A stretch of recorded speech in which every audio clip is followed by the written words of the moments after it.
الدكتور غوستاف هالغريف عالم أحياء مائية يعمل في قسم الأسماك التابع لمؤسسة سيرد في أستراليا. يأخذ عينات من العوالق وهي من نباتات دقيقة تطفو فوق البحار. إنها بعض أول الكائنات الحية التي نشأت على كوكبنا قبل 400 مليون سنة. إنها تنتج الأكسجين في الجو الذي نتنفسه اليوم.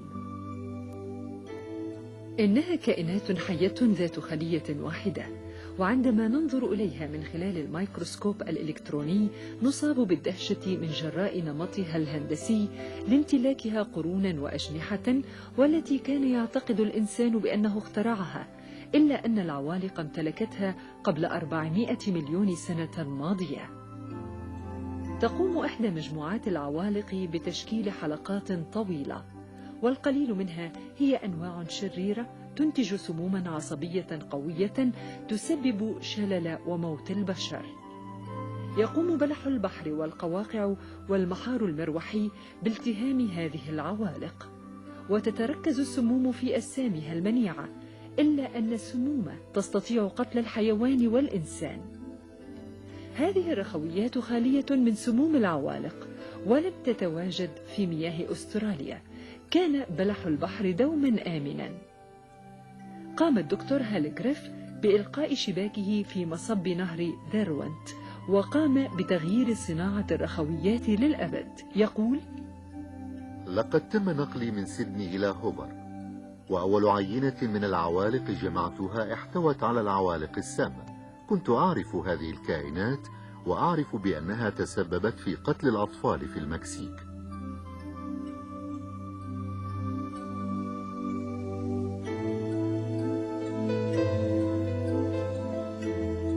قام الدكتور هالغريف بإبلاغ دائرة صيادي السمك في تسمانيا، فقامت بتشكيل جهاز مراقبة للتأكد من تلوث المحار. وفي الصيف ظهرت أول مزارع متسممة. تم إغلاق مزارع المحار وبلح البحر لعدة أشهر. اختفى السم في الشتاء وتم رفع الحظر، ومنذ ذلك التاريخ أصبح التنبه للسموم من حقائق الحياة.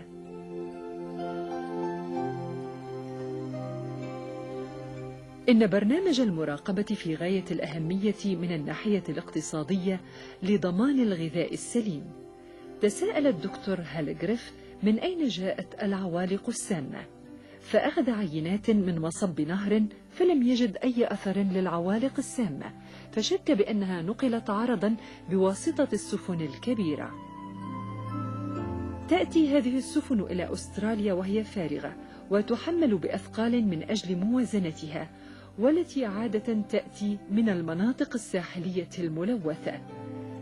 العينات المأخوذة من هذه الأوزان المائية المستخدمة للتوازن هي الدليل القاطع للدكتور هالغريف وزملائه.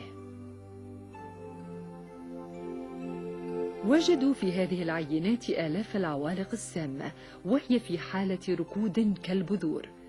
هذه البذور في حالة مناعة تامة، ترقد في الترسبات الطينية لمدة 20 عاما، وعندما تصبح الظروف مهيئة تنتج عوالق سامة في المياه. صناعة الرخويات في أستراليا تعاني من مخلوقات أخرى تنقلها خزانات المياه في السفن، إلا أن الزراعة المائية أصبحت محمية الآن. لقد أثبت الدكتور هالغريف بأن تلك المياه ناقل خطير للحشرات البحرية، وهناك الكثير من الكائنات الحية تنتقل بنفس الطريقة. النهج الأسترالي قد تتبناه الحكومات الأخرى.